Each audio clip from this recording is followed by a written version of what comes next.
suwe ra ketemu temu pisan ning daleme Pak Gito.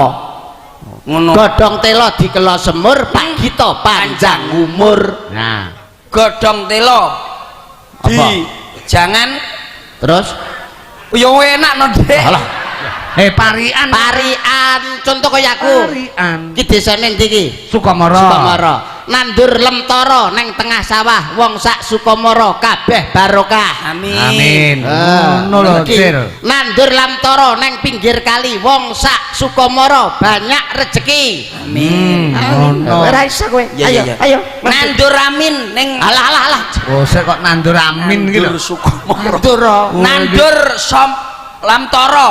lemtorone sapa njimuk nggonku paling Lah liyane apa enggak? nyolong kowe berarti Nyolong. Nyolong padha lamtorone ya ora oleh. dalam tarune wis tak tebas kok. Nandur rondo ning Apa? Pokoknya padha one lek rondo kok ditandur iki lho rondo iki entek. rondo kok apa kena rondo ditandur terus tukule apa Nandur kelopo. Lho ya lah iki masuk nek iki Nandur kelopo ning ndi Dik? Mbakmu ning ndi Dik? Mbakmu ning sawah wis tanggo ning tengah dalan. yo ngalangi wong mlaku to goblok iki Berarti dalane elek berarti. Ya, biasa ngono biasa. Nandur kelopo. Anu ning nggon sing peteng-peteng. terus Kene iki desa apa? Sukamara Wong sak Sukamara tak dongakne meteng bareng. Lah.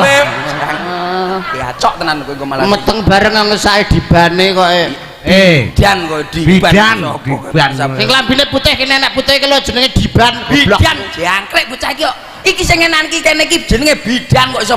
kuwi doster aduh kok malah doster iki Doster iki lak mbledos terus gemeter jenenge. Kuwi dong Ora apal kok iso. Berarti awakmu wong duwe termasuk anak awakmu iki. ya lho duwe apa Duwe so maksudnya omongan raro iki berarti duwe so wong. Wong Omongan delok lo. kene-kene wong belon prawan. buyut rukun warga masyarakat Sukamara Puncu Kedir Ngeri Dik. aku tau gari seloloten Ora kuwi jenenge kutha iki kudune komplit ora terus Komplit. Kediri Kediri. luar biasa Wah, janten. penontonnya sak menembuane lho Mas delok Lah iya ta. Niku lho saya itu sampai dugi mriko. Lah ya nyapu lho madhep rene kabeh lho nyapu. piye to kowe iki tontonane nang kene kok iso Sorry bro. tontonane ning kene enek sing madhep Pranasita lho Dik mepet tembok Endi ta? oh nguyuh iki lho Lanang apa wedok? lanang kita ditutul-tutulno Wah, ambemu tenan. Nuwun sewu niki teng daleme Bapak kita. Pak Sugito Pak Sugito kalian kalian Bu Surati utawa iki jane ngene dah bagus pripun? leresipun ngeten dadi Bu Surati nyurati Pak Gito heeh nyurati Pak Gito terus wapuk lambemu tenan lho kemarin. lah sih Iki Pak Gito. disurati karo lho Piye to bocah iki? piye to Piye to, Bos? Pak Gito kuwi Bu Surati nyurati sinten Nyurati sinten? Mas Bu Surati iki maksude ora kok surat-surat kuwi layang kuwi duduk Lan lah apa? siapa lho Bu Surati iki piantun putri jadi garwane Pak Sugito ngono lho Kuwi lho, Dik. Pak Sugito kalian Bu Surati menika kagungan kersa mantu ning jane iki sing mantu Mbak Putri Mbak Putri. Juminah mantu putu iki menika Mbak Dwi Legiati Gita Sari SPD kalian Mas Mulyanto iki ya SPD juga pancen anu Mbak Pait niku kok Mbak Pait gitu Pahit beda. Sampai jeneng- Mbak Dwi Gula jenenge.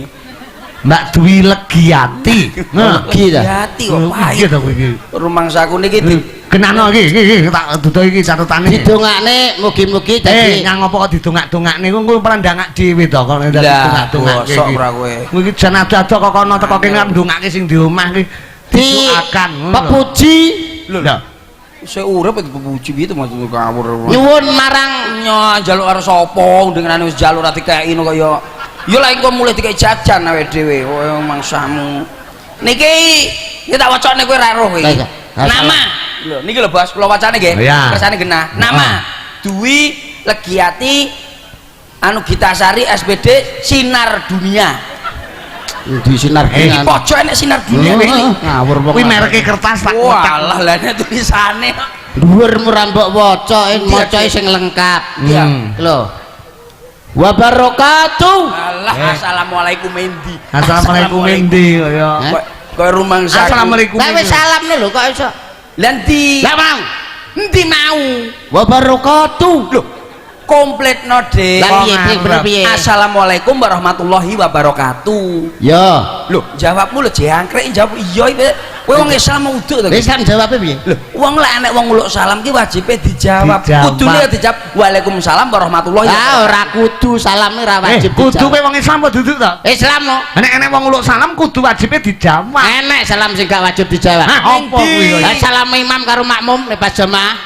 Piye kuwi? Pas atakiyat nih, assalamualaikum warahmatullahi wabarakatuh. Masuk makmum, waalaikumsalam. Ramu itu, Raisa dek. Sampean berarti sholat to Mas? Lho, Piye ta dek? sampean wong Islam ya? Islam dek, lahir cenger lo. Aku langsung adan. Oh, non sewu. Dan wis atas sono. Berarti awakmu sholat lho. Sholat to sholat as-sholatu imaduddin. Sholat dicakak ing agama. Ya Allah. Meliyot lan ora agama tergantung cakakmu. Saudara-saudara. Iya ya rasa boke saudara-saudara. Berarti sholat ki penting no dek ya? Ya penting sholat penting harus dinomorsatukan. Lho berarti sholat nomor piro? Nomor 1. Lah, cengoh kowe. Kok iso lho?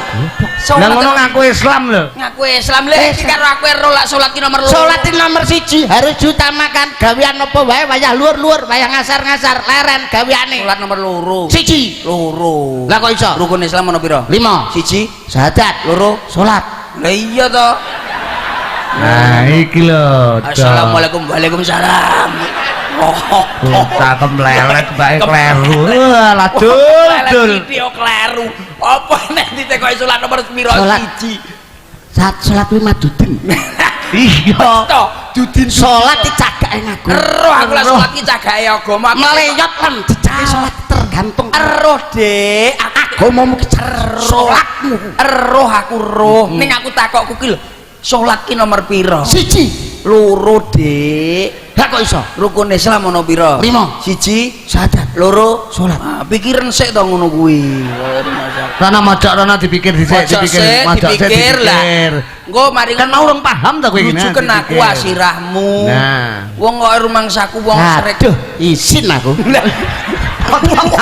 Wong isin kok ngomong lah rawak ngomong akeh iki lho. Wong iki Lah wis srekalan ngene jenenge Lah ngejak awakmu srekal. srekalan, awakmu ora srekalan to. Waalaikumsalam, ora srekalan. Srekal yo an. Tak tau. Sing disiki kowe ngono lho. Ngono lho. Alah, saurunge salat ya apa sik? Adan. Adan no. Sebab apa wong adan kok ditikup kupinge? Lho, piye bocah iki? Suarane ben penak Allahu Akbar. Ah, ya salah. Lah piye? Lah iso, Sebab ra iso. apa kok ditikup kupinge? Ayo sebab apa ya? Ya ben penak. Ra iso. Suarane umpamane umpamane jangkrik tenan. Aku jawabe urung lho kaya Apa Lah jajal? sebab ben suarane penak. Ah ora iso. Lah sebabnya apa? Sebab apa wong adan nek ditikup kupinge? Sebabe? Sebab nek ditikup cangkeme gak iso bengok. Alah apa enak kuwi. Srekalan, Lah srekalan. kono ya srekalan ae. Angel. Ngomong karo kowe iki wong pikirnya tengah nganggur rumah aku. Cenggur kowe awakmu ki termasukan. Nek kancane lho wong loro no. Endi lho? Kuwi Lah, iki bose lho. Lah iya bos. Iki kaya bose ngene iki. Ngarani sapa? Cengah. Ngarani sapa? Ngarani awakmu jarene cengoh. Cengah. Heeh. Lah kowe kancaku pra. Kancamu. Berarti piye ya cengah? Lah aku sing ngejarene iki berarti luwih cengoh iki. Anu Mas luwih bijaksana lho, Bos. Bos, Sabar. Bijaksana maksudnya. Kowe iki bijaksana biasane kowe ngerti aku. Kowe sik aku apa mau reken wong cengah. Sing cengah sapa? Kae lho, Bos. Aku jare. Oh, weh. Lah iya, lah aku kancane sapa, Cil? Nah. Kancaku. Berarti piye ya cengah? Lah aku sing ngejak kene kok. Berarti aku cengah. ngono lho. Cengah. Bijaksana. Ya berarti yo gak sampean karo wae duit to ta, Dik? Betul, Sapa? enak neh. Lah sing nanggap Pak Gito iki kan yo. Ayo, ngomong tak tapuk cangkem. Ayo. Ngomong. Bar piyakan kowe. Ngomong. Pak Gito iki termasuk wong apik lho, Dik. Lho. Lah kok ora padha karo kancane? Lah wong cengah terus dikei dhuwit lho. Masaku. Awake dhewe iki wong pinter, skile luweh-luweh awake. Skill apa lho? Oh, paling tidak nek nggo mantenan ngene iki awakmu kudu iso menjelentrehkan apakah sebuah arti mantenan. Awakmu apa iso? Awakmu apa iso? Edan. Manten iku kudune Kowe iso njlentrehke manten. Lho, manten saka tembung mantu MANTU. Wah. Emang ngayu bagi anak nekakake tamu utuwing kekadangan. Mula dijenakno mantu. Nek wis mantu mesti akeh para tamu. Tamu saka tembung TAMU. T teko. Arep melu urun. Berarti tamu Teko arep melu urun. oh iya lah Mulane kok enek wong mlebu ning kok daerah kene kok gak nyemplungi kotak. Mulai isin. oh ngono Urun ki ora kuwi tok, urun ya pandonga barang. Lho, urun ki ora mung dhuwit tapi ya urun tenaga ya sok urun pandonga. Ngono ya, Dik. Mulane didongakne keluargane sakinah mawaddah warahmah. Bojo enek-enek sing ngarani garwa. Garwa saka tembung sigaraning nyawa atau belahan jiwa. Ngono ya, Dik. Garwa saka tembung megaring jiwa, artinya sudah ngancik alaming dewasa. Garwa kuwi sing siji sigar, sing siji dawa. Entar wingi. Bareng teko iki. Non jauh boleh, Bu. Heeh. Apa dik genahno lho sing Tak genahne. Ngakui garwa siji sigar, sing siji dawa ki tegese sing sigar nggone sing wedok. Loh. Ya cok. Kowe malah saya genah iki kok. Sabar. Lah sing dawa kene manten lanang. Ayo ngomong aku ngomong. Maksudnya genahno. Dawa niku tegese dawa nalare. Ya alah uduk ta. Nalar dawa kaya Apa ana nalar Jawa ki? Wah. Tegese jangkauane dalam berpikir ki nek sebagai wong lanang kuwi dawa, Dik. Terus Nalare wong lanang kuwi itu dawa jangkauane berpikir supaya bagaimana menghidupi keluarga, golek pangupa jiwa nggo nyukupi keluarga. berarti lek rong iso megawe berarti mungkret berarti sing dawa. Ngono ta, Dik?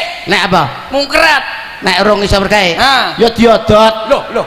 Apa enek nalar diodot ya apa enek? Ngulir budi, Dik. Ngulir budi. Dadi Dawa. anggar petuk budi, cowandak glune diulir. Loh, maksudnya ngulir Kosek. kowe ngawur di rumah sakit. budi kok ora budi kancamu kuwi lho ngamur. Ditutui. Pamane terus Tegese ki rekodaya. Rekodaya. Piye ampreh golek pangupa jiwa nyukupi keluarga. Lah lek sing sigar mong. Wedok kudu sigar. Ayo ngomong tak biacok. Sigar kuwi tegese bolongan. Lah.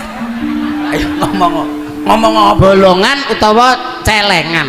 Loh. Dadi wong wedok iki kudu iso dadi daringan nyimpen kayane sing lanang. Walah.